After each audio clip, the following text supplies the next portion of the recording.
Hello and welcome to ChooseFI. Today on the show, we have a listener story. So Navish is a longtime listener at ChooseFI for 2+ years now. And his story is just a tale of action. But it started with a conversation amongst college friends of, hey, is this what our lives are going to look like for the next 40 to 50 years? There has to be a better path. And that led Navish to ultimately find financial independence content and then find ChooseFI. And from there, his life has just been on this extraordinary rocket ship ride. And it's really amazing to see what a couple years of significant concerted action can mean to a life and to a family. I think you're really going to enjoy this. With that, welcome to ChooseFI.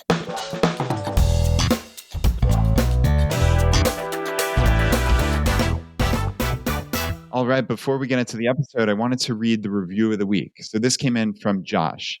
He said, not just finance, but life-changing wisdom. This podcast has changed my life. I went back to episode 1 and began consuming everything both Brad and Jonathan have said. Then I came across episode 10 when Jonathan took on the challenge to lose 30 pounds in 3 months before his son's birth.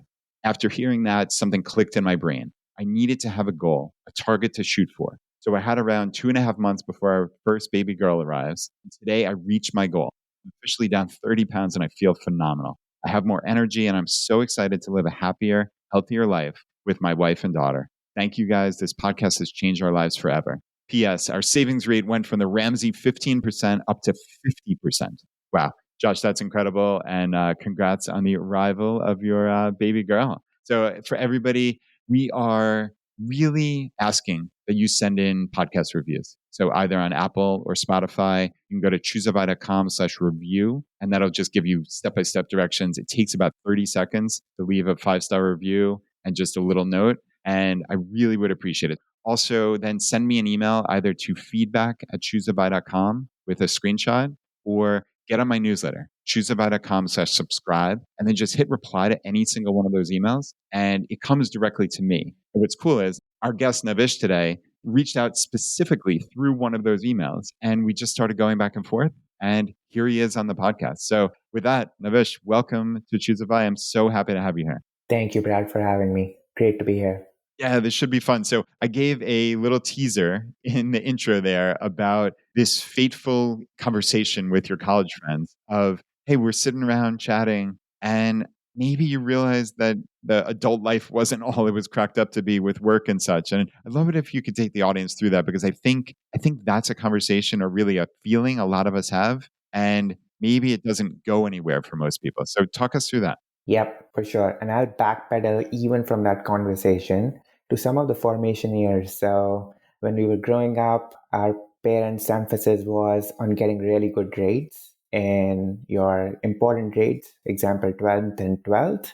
And then that would be really a good stepping stone for you to get into a good university, college. And then you keep on doing the grind and get yourself a really great job, and then continue the grind within the job to climb the ladder. We were just having this conversation of how long have we been grinding and how long will we be grinding for the foreseeable future, and is this how we want to live our lives? And we were we were contemplating whether that's the best way to maximize one life which you get on this planet. And none of us were in agreement that that's the best way of continuing this grind all the time without actually maximizing the juices of life. So we started thinking.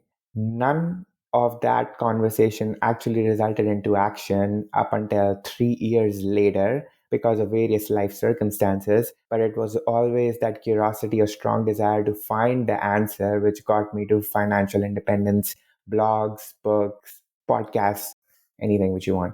Yeah, I hear you. And I think a lot of us, it's really an existential crisis if you think about it. Like, I don't think it's hyperbole to call it that. Is, yeah, you look around at your adult life and you say, "Hey, I've checked all the boxes." Right? I've done everything that people say would make me successful, and I think by extension a lot of us think will make me happy. And you realize sometimes that's pretty empty. It actually doesn't make you successful internally or potentially happy either. There has to be something more. And I think for so many of us, certainly listening to this podcast, financial independence and the pursuit of financial independence is that something more, or certainly that's something more that affords us the ability to take that step back and look at what do we want our lives to look like. And it's impressive that you and your friends sat there and had that conversation. And I'm curious if you could talk us through. So you said it did take a couple of years, right? Obviously one conversation doesn't always lead into, hey, I'm going to look up how do I reach financial independence tomorrow, because that wasn't even on your radar screen. But when you found FI, what were your thoughts, and what was the first action you took to make your life better? It was very enlightening when I found FI, and it was through this book called Millionaire Teacher by Andrew Hallam. When I started educating myself, and even before that, it always felt like this really cumbersome, complex thing to assimilate because the financial industry has done its job of making it really complex, at least on the exterior. So people get intimidated whenever they're trying to learn more about finance. But this book by Andrew Hallam, he's a great writer, that distilled the concept into such consumable, digestible information. And that was very enlightening. He talked about a story where he used to go to a mechanic and he learned some of the basic fundamentals of finances through this mechanic who, on the exterior, did not have the most lucrative job and did not make the most amount of money which you can potentially make, but he was still financially independent. So that was the beginning. And the step which I took out of that was starting investing in TD Bank. One of the banks here in Canada offers index E series mutual funds. And I started a systematic investment program with about $1,600 per month with them. This was back in 2020. Navish, what do you think that it was about that Millionaire Teacher book that cut through it for you? Because I think this is what a lot of us are looking for, is like that aha moment, or like you said, making it simple. But like, do you recollect what it was that jumped out to you? He distilled it down to actionable steps like the ChooseFI community longs for. And he also explained the fundamentals in a very layman terms. So he talked about the chocolate factory, Willy Wonka. That's the example he gave. And when you buy stock, you're buying some of that chocolate Willy Wonka factory. And before I had dove deep into that, I did not really know if I buy one stock for one company, what that actually translated into, or if I buy an ETF, what that translated into. And he also demystified that it's not necessarily gambling or best hope scenario for you when you purchase these investments over a long period of time. We're talking decades. There is evidence that these would definitely go up. And this is probably the most passive way where you can still live your life, but also take care of your future self. Yeah, that's very cool. So, right, demystifying investing, which I think for so many of us, JL Collins has done with The Simple Path to Wealth, and just understanding that it's not gambling, right? You're buying a tiny little piece of a company, in the case of an individual stock, or a tiny little piece of hundreds or thousands of companies with a mutual fund. And yeah, that was the aha moment for me as well in terms of investing, because it did seem so difficult. And what do we do as humans when things are difficult? We run away or we stick our head in the sand, right? So now you said $1,600 a month. So that was what you set up as an automated investment into mutual funds, I guess. So that's my first question. But second is, where was that money going previously? Was it going into a bank account? Was it being spent? Were there changes around that? The money was going into a savings account, and I split it into four different investments, $400 each, because he also talked about various buckets you should be investing in. So, if you are outside of the US, the general recommendation is that you should invest a portion within US indexes, then you should invest a portion in your home country indexes, then you should invest a portion in your international indexes, which is barring the US, and then you should invest some in bonds. So I did those four buckets of $400 per month just to get started with. And I had room in what we call a TFSA here in Canada, which is similar to Roth IRA, where after tax dollars could be invested and they grow tax free thereafter. Okay. So TFSA, that's similar to Roth IRA. Now, were you also maximizing a pre-tax or not? If not maximizing, then putting money into a pre-tax account as well? That's the RRSP piece. And I did not invest more in that because I was just starting on this journey. So I started investing in RRSP a little later, but also I've been moving countries. So I moved from India to the US to Canada, and it did not make sense for me also without the education to start investing in the 401ks or the RRSPs. So I did not start doing that. And also, if you are an international immigrant, then you do not get the contribution room, at least here in Canada, up until you have stayed here for a little while. So I did not have that contribution room to begin with in 2018, 2019. Okay. That's a fascinating piece that I think a lot of people might miss. I would have missed as well, right? Is so moving from India to the US to Canada, even if you were allowed to contribute, I guess you were in flux in terms of where you were going to live. It might have made sense to just invest in a regular brokerage account at that point. Did you invest at all in the US when you were here, or were you here for a short period of time?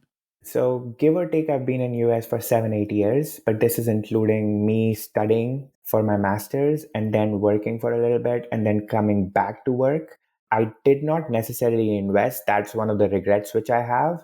But what we did when we came back to US most recently was we saved up and we used those savings to buy our first time home. Oh, nice. Okay. So the home is in Canada. So you're in Canada now, right? That's correct.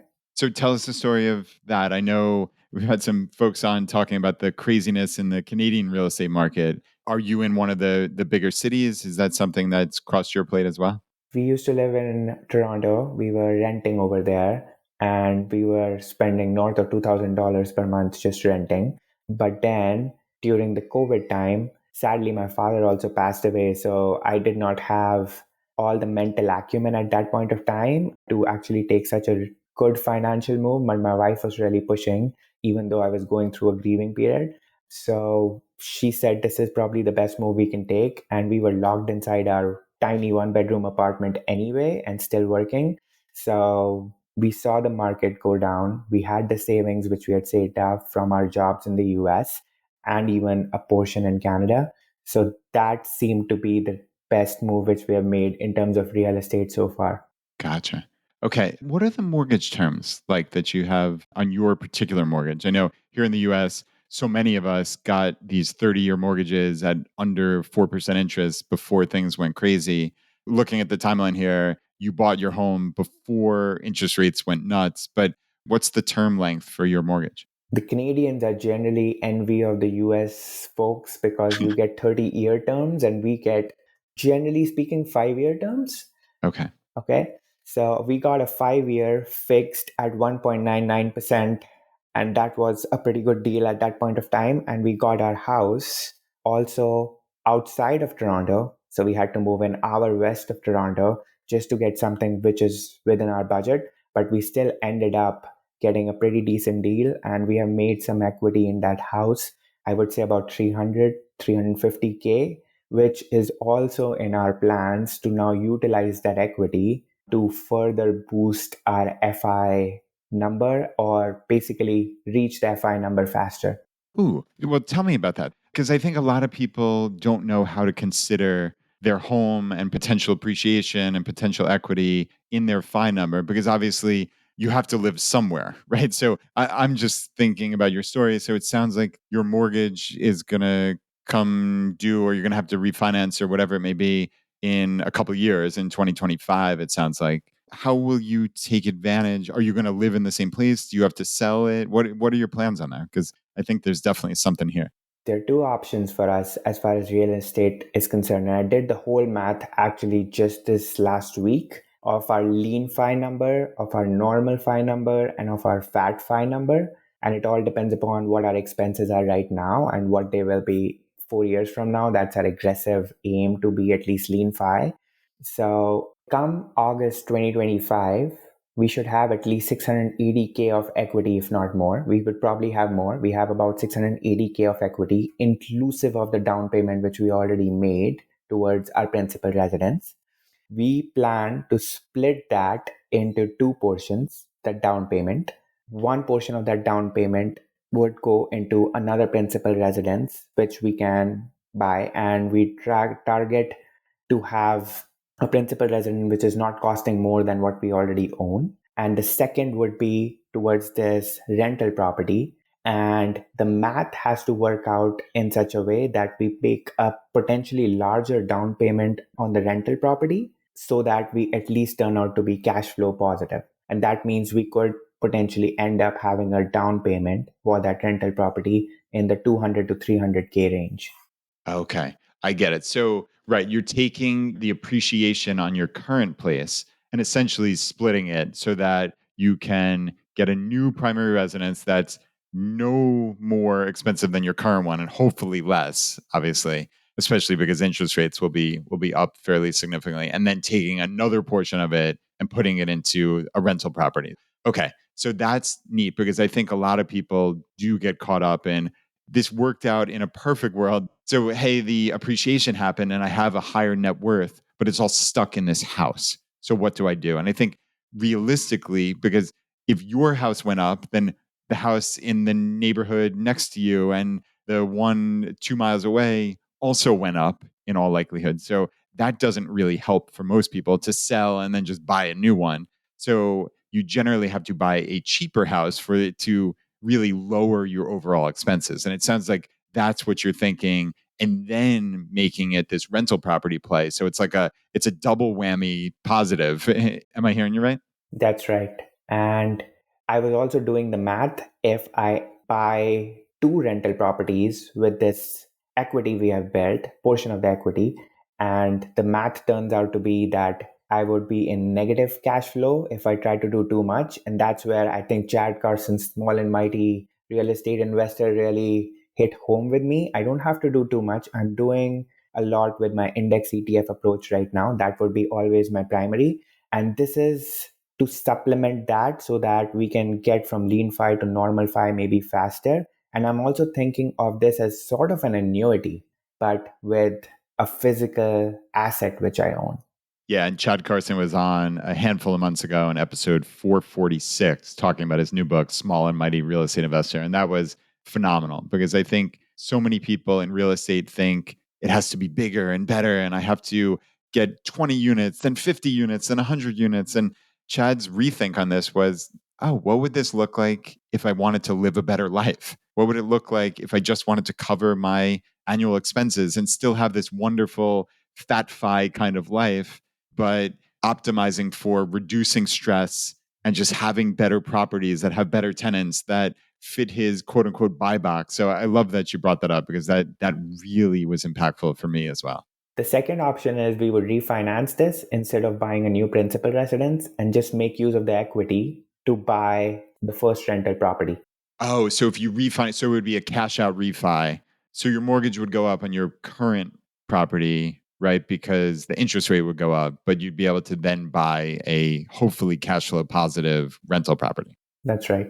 Okay, I love it. So, yeah, that's actually really making use of this, which again, not to say it for the third time, but a lot of people don't think that way. So, that's really cool. I know your story really centers a lot on changing jobs, getting raises, moving, potentially moving countries multiple times in your case. Talk us through that because I think you've been able to really increase your income significantly. And I know a lot of people get caught up in limiting beliefs when it comes to, oh, I'm just in my job. I couldn't possibly get a raise. I couldn't possibly do something different. Talk me through how you did something remarkable here. Yeah. So when we were in US, I'll start over there. We were living in New Jersey most recently, Jersey City, and I was on a visa. And if I had to change jobs, I would just have to lose my visa and I couldn't work in the US anymore. This is with the type of visa I was holding. That was one of the primary reasons we wanted to move to Canada because we were permanent residents here, and that would give us options in terms of where we want to live and in terms of where we want to work and other flexibility which you get. That was one of the primary reasons. So even though I was earning pretty decent in US, we still moved up here. We took a pay cut when we moved up with the same employer. I'm pretty grateful that the same employer helped me move from the US to Canada. And then after about 8 or 9 months, the work was starting to become a lot more mundane. And I was noticing trends in the industry. And I started upskilling myself and also reaching out to folks on LinkedIn. When we were first looking for apartments in Canada, I met a guy who was working in the company I moved over to when we moved to Canada.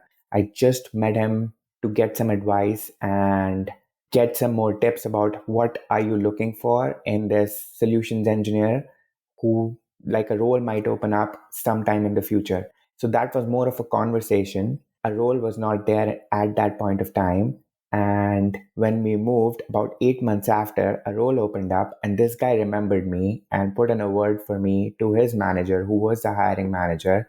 And I did my best to learn everything which I could because this was a slightly different technical vertical for me, but it showed in the interview process and it all worked out really well for me. And the good thing was they matched me for what I was earning in the US. So that happened. And that was also a part of the negotiation, which I did, which also the financial mechanic talks about a lot. Yeah, her episodes have been incredible. So, did you very specifically anchor to your salary in the US? That's what your want was in terms of salary? It was a little bit of a happenstance for this. So the recruiter who reached out to me, she reached out to me in the US too, but at that point of time the position wasn't open. But when the position got opened in Canada, she was still thinking that I was still earning the same wage as I was in the US, although I was earning pretty similar, but I was not earning exactly the same. And as the financial mechanic says, you don't have to give out your numbers first. I asked her for a range, what they are expecting for, and that range worked out very nicely for me at that point of time. That was a great strategic point there. I like that. So, right, you never want to lead with a number because you anchor it, and almost invariably you're going to anchor it too low. I think is what most people do. So, yeah, asking them for that range is just a great starting point, and you ultimately don't want to be the first person to name a number. So that was cool. So you said two things in there: upskilling. Talk to me about upskilling. So I've been involved ever since my career in a different technology domain which deals with like the hardware stuff. I transitioned into the software 4 or 5 years ago. It requires a different skill set. And that skill set also changes pretty rapidly because software changes way more rapidly than hardware. So I had to learn and go through various courses on Coursera, on Udemy, on other websites, the learning websites. Even I found a learning platform where I go through courses regularly, and then I had to go through one or two certifications to get a foothold in the software field. And those certifications helped me gain an even better job, thankfully, in where I work right now. That's very cool. So Udemy and Coursera are the two big things that you use. So we know for sure that works for people in the technology field. I think we'll have to look into. I know there are hundreds of courses, thousands of courses almost invariably on both of those platforms. That might be a cool way for people to pick up skills. Were you able to pick up certifications, or is it just proving that you have skills? I know this is very technology and industry specific, but were you able to pick up certifications? In my most latest job change, yes, I was able to pick up certifications. That's one of the things which I really believe in terms of actual practical experience when you're working in a wage paying job. It really solidifies that you know certain technology or you know certain piece of platform. And then it gives you a door if you are changing jobs in the future. And it also gives you credibility in your current job. So, yes, I was able to pick up certifications. Technically speaking, those are CNCF certifications, which are very well recognized in the technology industry. I did not do all of them. I have about two or three of them, but I plan to continue adding them as long as I am in this tech industry. Gotcha. Okay. I want to ask about the latest job change because you keep floating these amazing things. But I said there were two things you had mentioned a couple of minutes ago. The other was LinkedIn. I think a lot of people know that LinkedIn can be valuable, but do not have any idea what to do. What did you do? What were the steps you took to reach out to people to create a network on LinkedIn, which again feels like this weird black box for so many people? Yep. I think the number one thing which I want to tell the audience, and I think your audience is pretty savvy themselves, they don't do this, but many people I've seen go send a connection request and randomly ask for referrals. And I think that does not land well with many people, including myself sometimes, because we don't know you and you are asking us for a favor and you haven't put in any deposits to get to know who you are. So the way I approach it is, you would send maybe 50 LinkedIn requests and you get 20 accepts. What you do out of those 20 accepts is you send that I've studied your LinkedIn profile and I see your career trajectory and it really fascinates me. I want to follow some of the good things which you have done. Would you be willing to meet for a coffee or just a 15-minute video call so that you can share some of these learnings? So there you are trying to just learn and not necessarily ask. And when the time comes for a job opportunity in that person's organization, they would remember you that you were asking for advice and coaching and not necessarily favors, and they would automatically recommend you in most cases. Oh, that is super interesting. I've never heard anybody do that. So, right, you really are reaching out essentially for mentors to some degree. And now, are these only people that are local generally, or did you find people in your industry that might be in the US or other parts of Canada? Local would be more influential because you're trying to find jobs locally, but you can reach out to anybody and everybody. This has gotten my wife a new job and, in fact, a job in Canada as well. So, this has not only worked for me, it has worked for my wife for two jobs, it has worked for myself for two jobs. So, it has worked for four jobs for us. Locally is again more impactful because you're trying to look for jobs locally, but it does not matter. Wow. So, okay. So you and your wife have gotten multiple jobs each essentially from using this strategy. And again, this is a strategy I've never heard somebody do before. So, okay, I'm fascinated. This is awesome. Like you said, you might send out 50 of these and you're not just spamming people obviously. So, let's be clear. You're doing research on finding particular and specific people in your industry, in jobs that would be interesting to you, in different companies that would be of interest. So by no means are we advocating send out thousands of messages just haphazardly to random people. You're doing a lot of work on the front side. But then when you send that message, is it basically like a copy paste? Like, do you have a script that you mostly copy and paste and maybe change a little bit for the person? Or how do you think through that? To answer your first question, yes, it is a more targeted approach. For example, my wife is in HR and she is in a particular field within HR, compensation, governance, and compliance. So she looks for folks who have similar experience in the banking industry which she works in. And she finds those people, and they all work similarly in the same geographical area within downtown Toronto on the Bay Street. And she just casually asks them for sometimes a coffee. In COVID, she would ask for a video call. So it is very targeted. You are very right. In many cases, you would not get responses, and that's fine. It's again a numbers game. You just need like one or two or three responses. That's all you need. The script, it gets naturally created when you're in the flow of applying for jobs and reaching out to people. So we do have scripts, especially when we are hunting for jobs, but we tend to reuse those scripts even when we are trying to see what's out there, just like the financial mechanic recommends. So we use reuse those scripts. Okay, got it. So, right, most of this is done. You're really creating a network, is what you're doing. You're creating a network. You're trying to find potential mentors or people who could positively impact your career in the future. But again, no spamming. You're trying to make legitimate contacts. And like you said, hey, let's meet up for coffee. Let's meet up for a virtual Zoom coffee or something like that. Okay, so that all makes sense. I like that a lot. And you're doing this in advance. This is not, hey, I'm scrambling. People can tell when you're desperate, right? Like, I'm scrambling for a job. Can you help me? I need help immediately. This is more, you're leaning on, I'm thinking about a lot of like Robert Cialdini, the famous professor and author, and like a lot of his principles of like liking. And what is he has the six principles. I don't know if there's any reciprocity in here or not, but in terms of, hey, these people know you at this point. They've had a coffee with you. So those loose connections, that's another thing that he talks about is a lot of these jobs are not, you don't generally get a job from your best friend recommending you. You generally get a job from this loose network of connections that you've built up. And like you said earlier, hey, a new job opened up in their organization. Who do they think of? They think of Navish and the person I met for that nice coffee a couple years ago, who sounds like he has a similar job title or might be potentially good in this. So that's a really neat strategy. And it's like you said, it's worked extraordinarily well for you.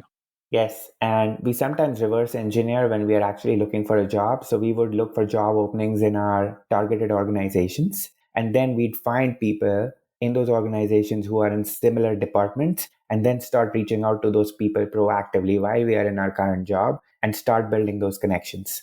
Yeah, that's great. I think this is really going to help a lot of people because most people, or let me say myself, I'm not forward enough generally to do that. But I think that could be something that is really useful and really helpful. And we all want to make connections, frankly, just in general. And if you can do this and ask legitimate questions, be really interested in that person, they're going to want to help you. And I think if you can do that with a very minimal ask, especially like a Zoom call where the person doesn't have to drive somewhere and get coffee, even though that's not so bad either, right? But if you can do a very low key ask and still make the same connection, then there could be a lot here. So, Navish, that's awesome. Can we backtrack? Yeah, of course. Okay, I want to make one point for the audience. Basically, I've learned through my career. So I've worked in engineering, I've worked in product management within the tech industry, and I've worked in sales. And I want to spread this message that if you have the proclivity of talking to people and being social and just general nature to help people in a consultative manner, there's a job called solutions engineer, which is a mix of engineering, you still geek out, but you're trying to sell. This makes the most amount of money hands down. Like if an engineer is making 100K, a sales engineer would make about 150 or 180K because they are bringing in revenue for the company directly. So they become a lot more valuable and they are building connections with their customers. So they become really good assets if you're performing well for the company to hold on to. So I just wanted to pass this message to the audience if it hasn't been passed along earlier. Yeah, no, I don't think anybody's ever mentioned that specific job. So, okay, that's cool. And that reminds me almost of I'm thinking about partners in law firms and accounting firms. Most times there are the technical partners and then there are the partners who bring in a lot of new clients and new revenue. And there's a lot to be said for that. So, maybe even if you're not the most technical person in whatever field you're in, being a good connector and being able to drum up business for your company, that's a significant value as well. So it's cool to see that that exists even in the technology field, because I think most people just immediately think, oh, technology, this has to be, and coding or whatever it is, right? Like, I need to be the best in the world. You're saying, okay, there's some aspect of being a good manager. There's some aspect of being a good schmoozer and being able to build a network and get new business and new clients. So yeah, that's a really interesting addition. I like that. So let's kind of pivot a little bit here. So into the real nuts and bolts of your FI journey now. So there's the raising income side, there's the investing side, and there's the generally cutting expenses. Any very specific actionable things jump out that you feel like you and your wife have taken advantage of that you think could be really helpful for the audience? Yep. It all started with that curiosity, a strong desire to find the answer, what could be a really meaningful life. Then the next action item was education, lots of reading, lots of listening to podcasts, lots of reading blogs and articles. The real tangible step was the baby step which we took towards investing of $1,600 per month. And from there, we graduated to ETFs.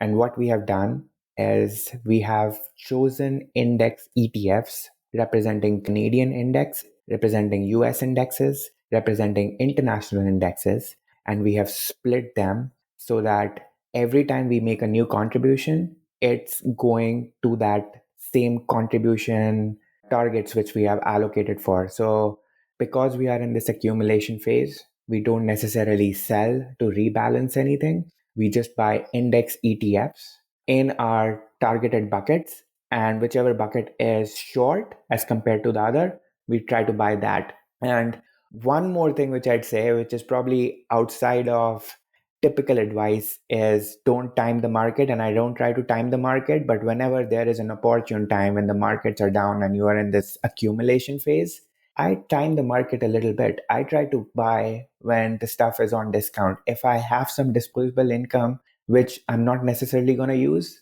I try to capitalize and buy as much as I can, as much as my financial comfort allows. I love that. And I know JL Collins has talked so many times about that on the podcast where, okay, it's not, you're not timing the market. You're reframing something that a lot of people think of as negative, which is the stock market is currently down right now. The current prices are down, as opposed to saying, I'm in an accumulation stage and wow, I get to buy these great companies on a discount. And what you're saying is if you have extra money lying around, or if you had a schedule normally that, oh, I'm not investing until the first of the next month, do what you can to expedite that and buy now on a discount, on a sale, really. So I think that's a really good psychological way to look at it in terms of, hey, I'm not just saying this is all doom and gloom. My current net worth is down. Oh, I shouldn't be investing. I knew this was a scam after all, right? Like a lot of people think that's where their mind goes, as opposed to you saying, this is a 30 to 50-year journey. And if I can buy these amazing companies on sale, I'm going to do it. So I like that. And I wanted to ask about something you said a minute ago, which was you have these different buckets and you're almost trying to like balance them in a sense in terms of where the new money goes. It sounds like you're attempting, that's what a lot of people do in terms of like rebalancing their accounts. And maybe you do that every year, every 6 months. Am I understanding right that you're essentially trying to rebalance with new money that comes in? That's right. So we have Canadian indexes set to about 30%, US set to about 40%, and international equities set to about 30%.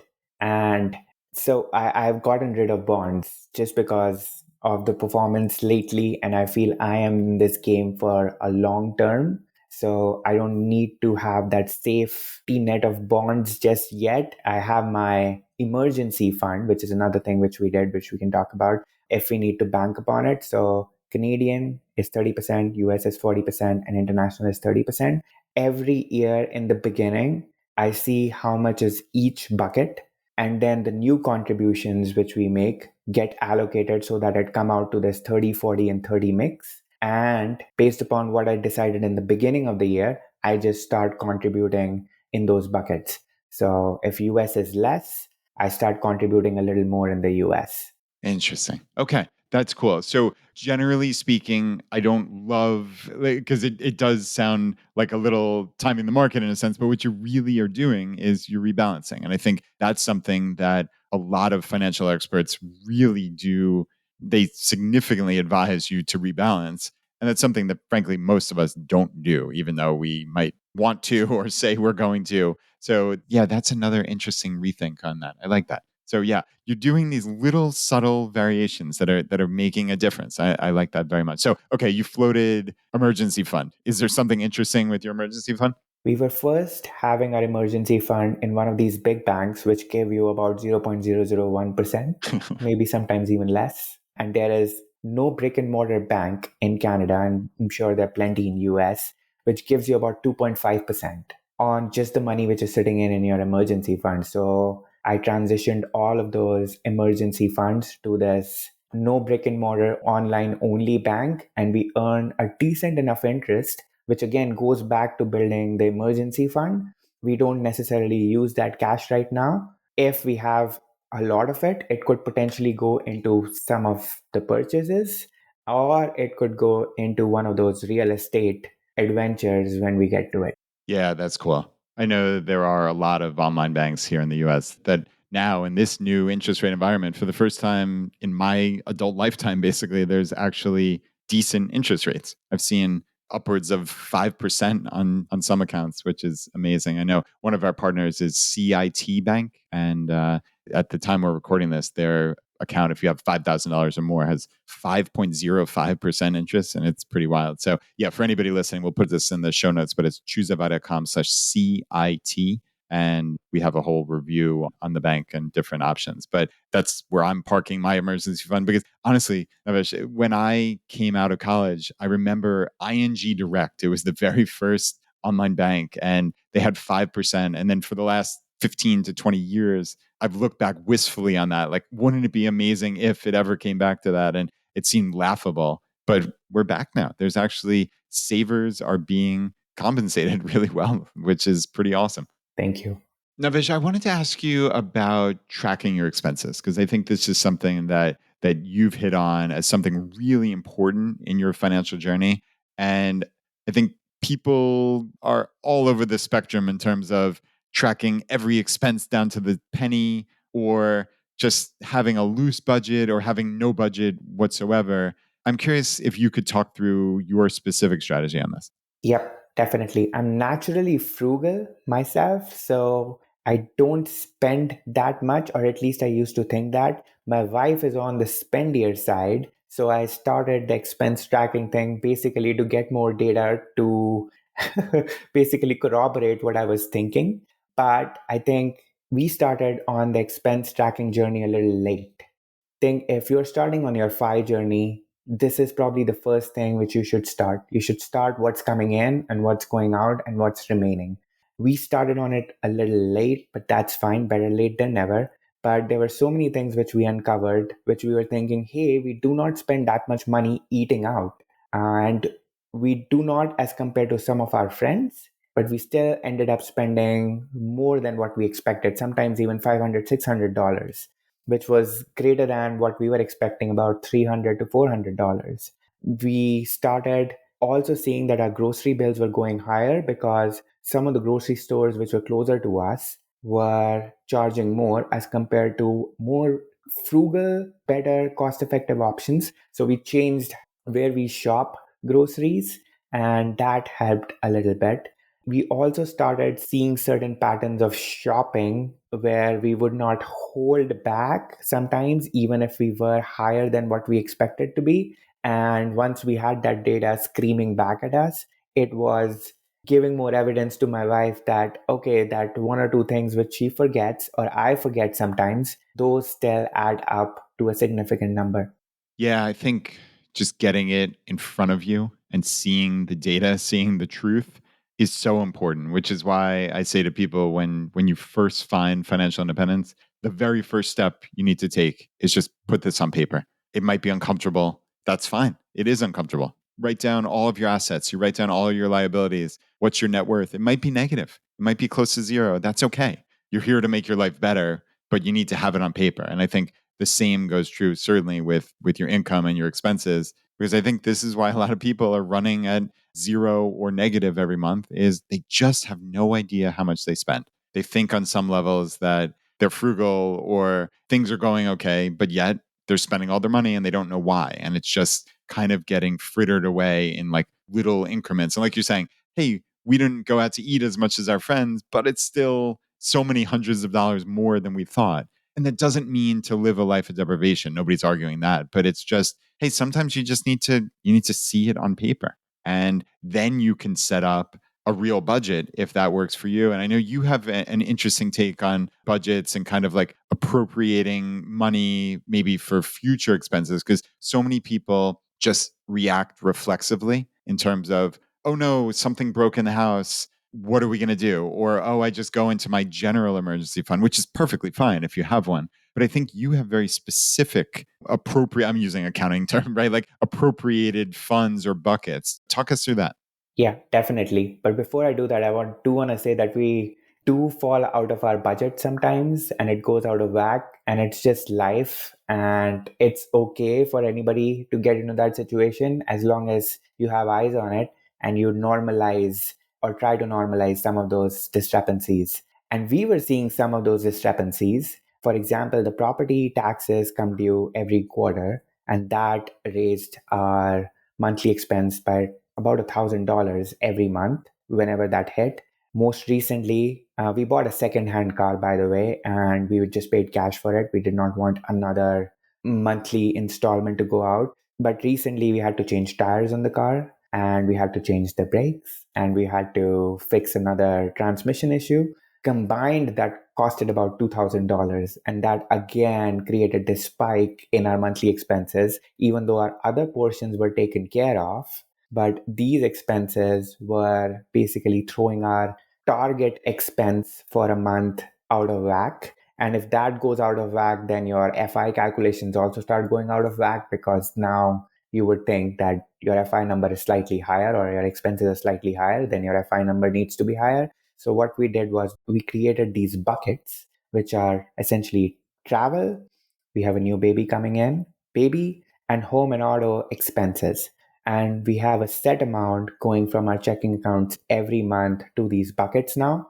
Every time we get one of these bigger expenses, we just take money out of these buckets and then it normalizes most, if not all, of those expenses. And now we don't see a big spike in our monthly expense. Okay. Yeah, that's very cool. So, what I like to say is life is lumpy.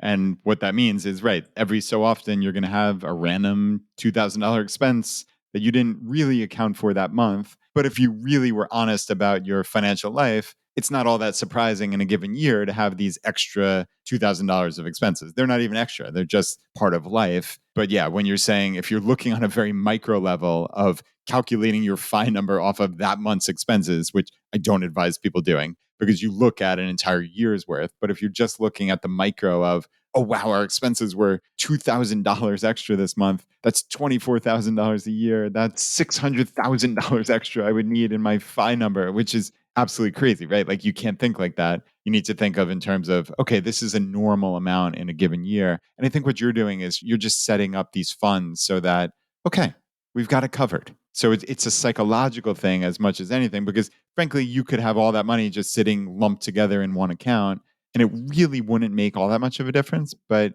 this is that psychological benefit that helps you and your wife. And it sounds like you have a pretty sophisticated spreadsheet. So I might be missing something ever so slightly, but I like this. This is cool. Yep. Thank you. So Navish, you said that you have a baby coming soon. So congrats! I know that's a big change in life.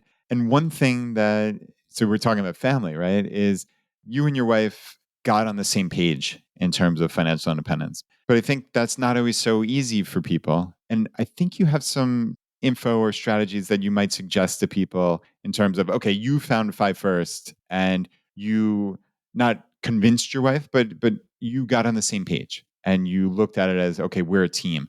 Are there one or two things that you would recommend to people? Because there's so many people out there listening who are in that boat where, hey, they've found this superpower that is Fi and they don't know how to explain it to their significant other or spouse.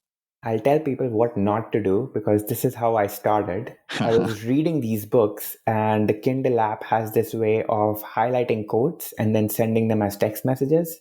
And I have this habit of waking up early in the morning and going through my reading routine before I start my workday. And before my wife even woke up, she would have like 20, 30 text messages from me of these Oh, no. quotes, which would tell what we should optimize in our life. That struck well for maybe a day, two, or like 1 or 2 weeks. And then she did not assimilate all of them, understandably so. After that, I started taking a more human approach of actually talking about what this journey provides as benefits to us as a couple, to us as a family, rather than just myself. And why am I bullish about it? And if these are the top 5 or 10 things we basically long in life, these matter to us the most, then these are the actionable steps which we need to take. So we had a deep conversation. That's number one.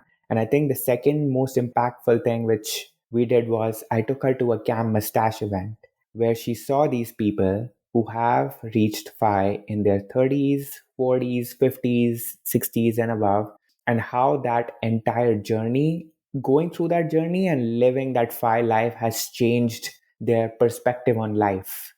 That was a game changer. That was probably hands down the most important thing when she heard it from not only me, but from like 20 other people, 50 other people. And ultimately, the third point is the wear and tear of the 9 to 5 grind. Like that's getting to her now, and she doesn't want that to be her reality for the next 50 years of her life. So that also ultimately got her on board with this approach.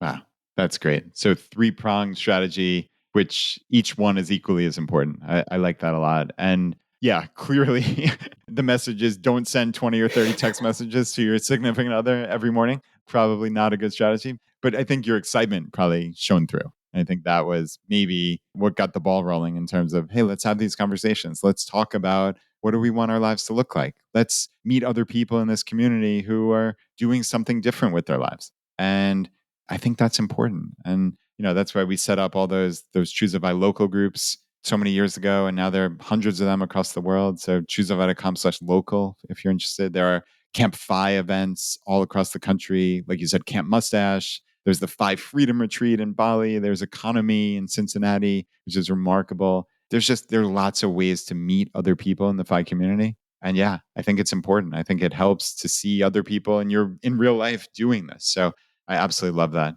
Navish, this has been wonderful. I really appreciate all the actionable advice. That's what gets people up off the couch and helps them make change. So thank you for being here. And I'd love it if you wanted to tackle the old hot seat questions. You have any interest? Let's do it. All right, awesome.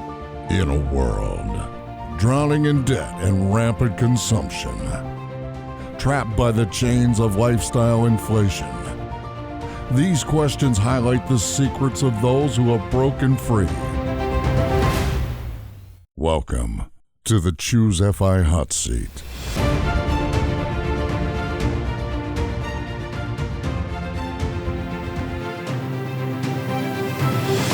All right, question number 1, a podcast, blog, or book that you've enjoyed recently and has had an impact on your life. The Small and Mighty Real Estate Investor by Chad Carson. He released that most recently. That gave me a blueprint of what I should do with the equity I've built into the house and how should I go about creating a business plan out of that. That's probably the best I can think of right now. Yeah, that's a wonderful, wonderful book. And like we said, we referenced the episode that Chad was on earlier. And yeah, just a really good rethink for people who are looking to get into real estate, but don't want to leverage everything, don't want to maximize everything. They want a 5 version of real estate investing. All right, question number 2, an inflection point in your life that was especially memorable or meaningful. It was this conversation I was having with my friends, which actually left a big hole in my understanding and piqued my curiosity of finding a better way of life. And I started not only reading about people who have done it in a small and mighty way, but I ended up finding the FI community that way. Yeah, that first step. And yeah, that was an important conversation. And hey, we don't want our lives to look like this for 50 years. What can we do? All right, question number 3, your favorite life hack. I would give you 2. One is reading, so constantly educating yourself. And second, creating lists. Okay, well, you can't just leave us there. Creating lists. What are we talking about here? So what I tend to do is I create annual goals, but then I distill them into weekly goals. So every week before I start my week, I have a main goal of the week, and that's segregated into 2 buckets, one for work and one for personal. Do not want to inundate myself, just one single goal for the week. That's about it. And then from that, once I have this mapped out for the week, I then create like goals or milestones for the day. Oh, wow. Okay, so one big goal for the week. That's really cool. I like that because, yeah, I get caught in analysis paralysis a lot of times, or, oh, what's going to make this a successful week? And I have a laundry list of to-do lists, but does that really solve something big, right? Like, did I actually accomplish something? Whereas you can say, all right, I accomplished that big thing for the week. That's really great. All right, let's move on to question number 4, your biggest financial mistake. I did not start investing early enough, and I actually wasted a lot of money in my own weddings. I don't even know how many thousands of dollars we put into our weddings, which was great, fantastic event. But if I were to do it again, I would not spend that much money and I would rather invest. So I started late. By late, I mean I started in my 30s, early 30s. Yeah, if you start making use of the compound interest earlier in your life, then it gives you wonders down the road. So the earlier you start, the better. Yeah, agreed about the earlier you're starting, but also you are a testament to it is quite literally never too late, and certainly not too late in your 30s to get started. It's not too late in your 40s, 50s. You just have to get started. So huge congrats to you and your wife. All right, the advice you would give your younger self. The same thing, start investing, but also start educating yourself. This is something which I plan to teach our to be born daughter, like give her the financial fundamentals, and also not only to our daughter, but whoever I can teach this and impart this knowledge, and whoever is willing to learn. This is something which is not taught anywhere. I have lived in different countries. I've not seen it being taught officially any place, but it's probably the most important thing which one should learn as they are adulting. All right, my friend, we have one last bonus question here. So Is there a purchase you've made in the last, let's say, year or so that has added the most value to your life? I bought a $1,700 bike, which is pretty expensive just from the price tag, but we have had so much fun, me and my wife, just going on these bike tours, going on these national parks and biking through them. So I'm very happy with that purchase. Oh, that's cool. Is it an e-bike or a traditional? Just a traditional hybrid bike. Okay. Wow. Very cool. Yeah. Get out in nature, exercise, spend time with your wife. Yeah, could be a lot worse than that. That's fantastic. All right, Navish, this has been fantastic. Thank you so much for being here. Thank you so much for all the very specific actionable advice. And if people want to follow up with you, is there any way for them to reach out to you?